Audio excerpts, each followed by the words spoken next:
YouTube. So today we're going to install our Turbosmart eBoost Street 40. Got the laptop pulled up here.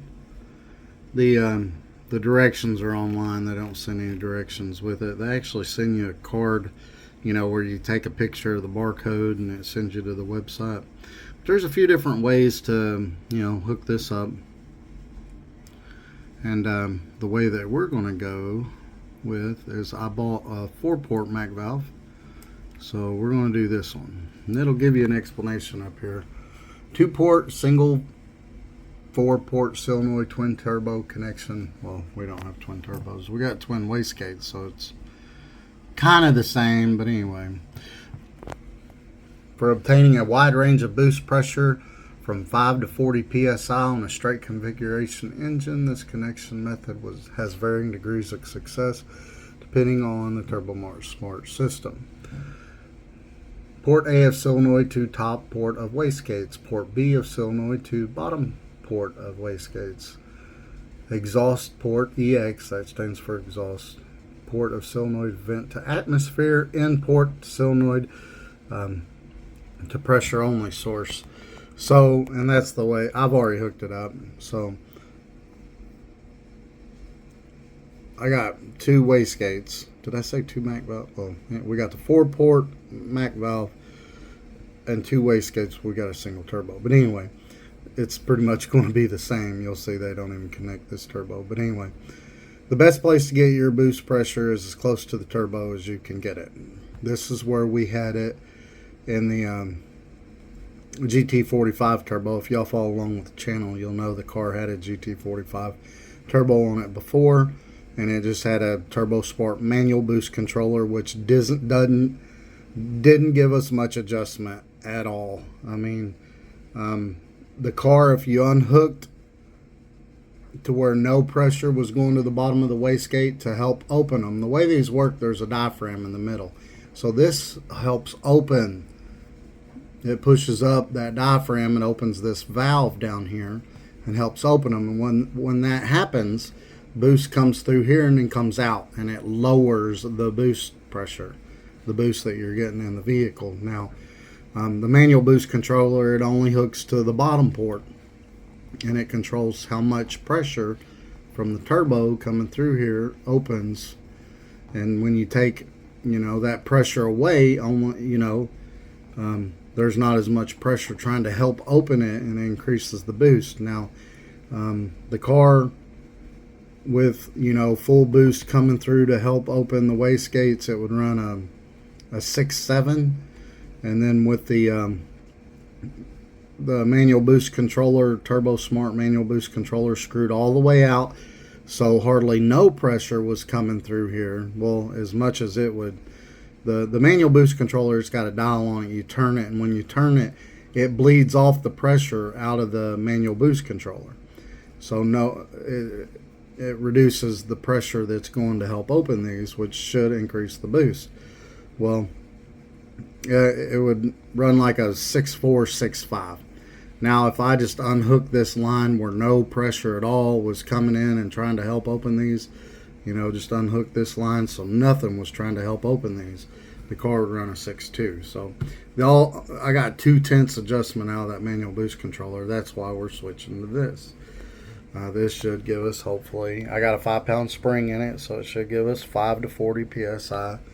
I got a 5-pound spring in both of these. But anyway, the way this one's going to work is it's going to come through, and it's going to go to the bottom and help open them. Now, as I turn up the percentage on our boost controller, this will start opening and closing.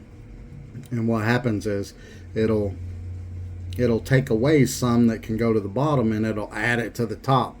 So if you add a bunch to the top, and none to the bottom, that's going to keep it closed, and you're going to hit your max boost, which would be this at 100% it open. So, yeah. And when it 100% open, all the pressure is coming through here and going to the top and help open them close, and this is just coming through here to open this one to vent to go out the exhaust. And yeah, vice versa, if you turn it down, all the pressure is going to the bottom to help open it, you know, because like I said, there's a diaphragm in the middle, so air this way is going to help open it, but air this way is going to help close it. When it opens, boost comes out here and lowers the boost. When it's closed, that's when you get your max boost if it stays closed. But anyway, that's the way we're going to do that. And I'll go over that when we go out to the car. But the main thing I was needing to look at was the wiring. There's a bunch of wires. Alright, so red wire, 12 volt switch through the ignition. Black wire, ground. Yellow wire is the RPM signal.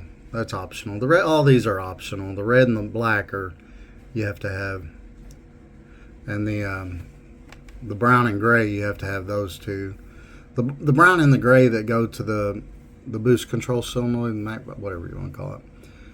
Those polarity is not important. All that thing does is energize a magnet in there and opens it and closes it, and you know, so that ain't important. That's why it says brown and gray. So brown and gray, red and black are the most important ones, but the dimmer, if you want to hook it to the headlights, so when you turn the lights on, you know, it'll dim the brightness a little so it ain't blinding you while you're driving down the road. Neutral, negative switched, auxiliary. This is auxiliary stuff to, like, if you want to turn a second fuel pump on during a certain amount of boost, that's when you'd use the white wire. But we're going to hook up the red, the black, the yellow, and the brown and the gray. This is the GT45 turbo that was on the car. Before I was getting the boost pressure right there, I drilled and tapped it. That's how most places show where to get the boost pressure at. Unfortunately, when I was getting boost pressure with those right there, with the push lock fittings like you saw on there, it would start to melt the hose, and then the hose would get restricted. The hose gets restricted, then, you know, your boost goes up because not much pressure is going to the bottom of the wastegate to help open it. So I moved it. Like right there's the turbo, and where I had it at before would have been right here. And like I said, these push lock hoses, even the strong sturdy kind, would start to melt right there at the turbo. And when it did, it would increase the boost. But anyway, what I did was that aluminum pipe, it's pretty thick. You can drill and tap it, and those push lock fittings will go in there. So I drilled and tapped it. You'll notice I got 2 ports there, and we'll go over that here in a minute. But we got that 1 port. It's best to get your pressure as close to the turbo as you can. So yeah, and before it goes into the intercooler's up here, so it goes down, comes around, boom, intercooler, and it goes up, around, and boom, right there. But anyway, it comes up and it comes into the end, and I know this is upside down. I got the valve upside down, but this one goes to the bottom, and this one goes to the top. The letters are on the back side, and yeah, I got it mounted right there. I'd already done that because I took the manual boost controller was right there. I took that one off, and it was just a knob, you know, in and then out, and the out went to the bottom of the wastegates to help open them. And when you turn the knob, it would bleed out the manual boost controller and restrict how much could go through to the bottom of the wastegates. But it doesn't work very good. It's as simple as that. It don't work very good. But yeah, that's all hooked up, and we went over how to hook that up. Let's do some wiring. Here's the connector. It plugs into the back of the box, but we're only going to use red, black, yellow, brown, and gray. So the rest of those, I'm going to take this off, and I'm going to cut them back down inside here, and then just leave the ones exposed that we're going to use. Now to figure out where to put it. I mean, I could put it up here, with the shift light, but it's going to be on all the time. I don't want it blinding me up there. I could put it right in that hole, I guess. Probably be the best place for it, right in that hole. I do have the piece that goes here. It's for the convertible top and the cigarette lighter, but the cigarette lighter part don't work. Useless information. So I'm replacing the cigarette lighter before I pop it in there, because when you pop those things in and out, you break the tabs, and then you have to order another one, blah, blah, blah. So I'm waiting for I get the cigarette lighter to put in it before I toss it in there. But yeah, let's put it right in that hole right there. I've got that too. I just ain't put it on yet because I just got done putting that shifter in. And I got brand new seats to put in it too, right over there. But that's going to be next on the list to do. So yeah, we'll put it right there, and maybe run the wires right through the back there. There's also a vacuum. Why I had that extra hole, it's got to run vacuum to that little nipple right there. That's what that's for. Put that back on. But anyway, I drilled a 1/2-inch hole back there. Hopefully that'll be big enough for our vacuum line and our wires. Alright, so the yellow is for the tack, RPM anyway, but this is hooked to the ECM. So the gauges, blah, blah. But yeah, that wire's under there somewhere, so the yellow wire is going to go with that. The brown and the gray are going to go out a hole underneath the firewall over there by where the ECM's at. And then the red and the black I brought over here. Let's go ahead and do our power and ground first. We'll wire those up. So what I did was I found one of these, and you can probe these right here, and you can tell, you know, hook the multimeter up to them, put one side on a ground stud or something like that, and then check right here with the key off, and find the ones that don't have power, and then turn the key on, and found the ones that have power with the key on. This one did, so I'll plug that in, and we're going to use this wire right here for the key on. Those at Advance, what you do is you plug it in, and it's got the fuse for whatever was plugged in there, and then it's got a fuse for your new wire. I got a big bunch of mess of wires in here because I got this solid state relay, and that does my bump and my trans brake. And I got all my trans brake stuff on these things right here, so I can quickly unconnect that and remove the wires if it was like a class where you wasn't allowed to have a trans brake button or something.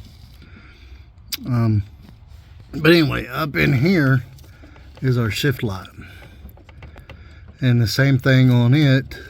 See, it's got ground, power, ground, and this yellow one goes to the ECM. Now, depending on what ECM you got, depends on what port out of the ECM this comes out of, but I forgot what port it is on mine. But we're just going to jump right into this one. I'm going to splice it and bring our yellow wire in. These are our wires over here, and bring our yellow wire straight into it. And we ran the ground up under there, put an eyelet on it. We ran it to that ground stud right there. We got our RPM signal, power, ground. So, I mean, it should come on now. Yay! So the only thing we got left is our Mac valve, our brown and our gray. So we're gonna have to run, oh, and the boost source. So we got to run the boost source and 2 wires from the Mac valve solenoid and through. There's a hole up there. But yeah, let's do that. That little box right there. Did I call it a solid state relay earlier? I don't know. It's the simple stage bump box. All right, we got to take the ECM out. There's just 2 10mm bolts hopefully we can just move it over to the side because there's a hole down in there. But we need to get this vacuum hose from that port I was talking about earlier, down there, right below the filter there. And then we got to get these 2 wires, which these wires ain't that big. We need to get those 2 wires and this inside the car. And there's our hole. We already got a bunch of stuff run through there. But yeah, there's plenty of room. There's a big old spot right in the corner. Yeah, that's a hole. I'm going to use this wire right here that I had laying around. It's actually a little bit bigger than this. It doesn't require much. Like I said, it just energizes that, and it's a magnet that goes, and it makes it plunger up and down. It's a solenoid. And then, you know, 10%, it'll barely move. 100%, it'll stay wide open and put all the pressure on the top and bleed off the pressure on the bottom of the wastegate, making full boost. And then 10%, it'll mostly send, you know, most of it to the bottom of the wastegate to help open it to reduce the boost, etc. But yeah, let's go ahead and connect these to these, and then run everything through there, and connect our hose down there, run that up and through there. All right, I went ahead and soldered those together, sent them through the hole there. Now I snuck them out on this side. Well, I did. And when I pushed it the rest of the way through, I guess it moved on me. We'll find it again. Not a problem. There it is right there. Ta-da. Alright. So brown and gray go to those right there. And then now we need to run our boost hose through here. We got our boost hose through there. We're gonna go ahead and plug that in. Once you push this on, it won't come off. So make sure we got enough room. I want to put it to where I can at least pull this out this far if needed. There we go, plenty of room. Once you push that on there, it won't come off. That's far on as I can push it. But I pulled on it hard. It won't come off. Alright, and those are together. Now we can put the dash back in on both sides. So that's actually supposed to go to a vacuum / pressure signal. So that's got to come off the intake behind, after the throttle body. Before the throttle body is just boost pressure.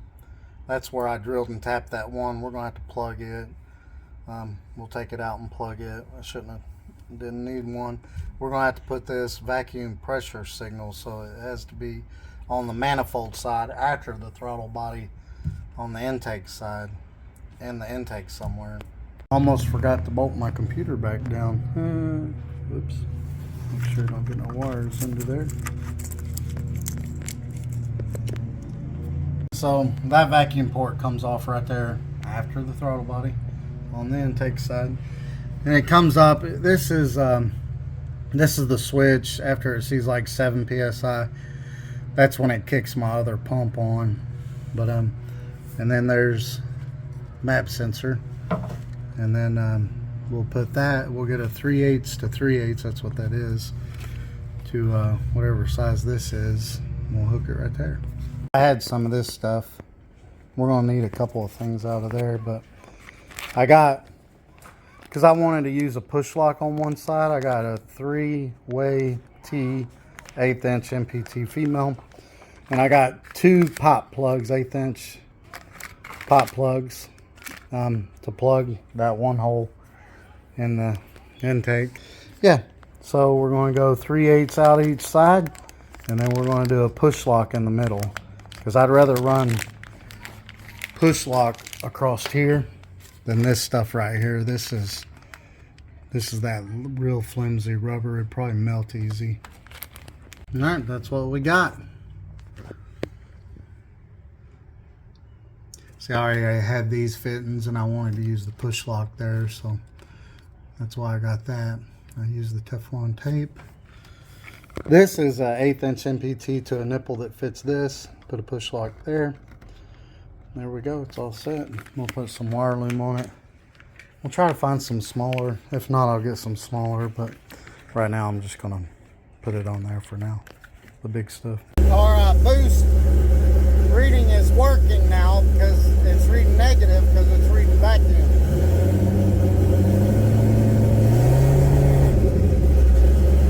That's working. And hold it in there. I put Velcro. You get this stuff at Walmart, man. It's really, the sticky back on it is strong as can be. It ain't going to go nowhere. Alright, so that's how I installed it. In the next video, I'll go over how to set it up and how to actually use it. But y'all, thanks for watching. Have a great day.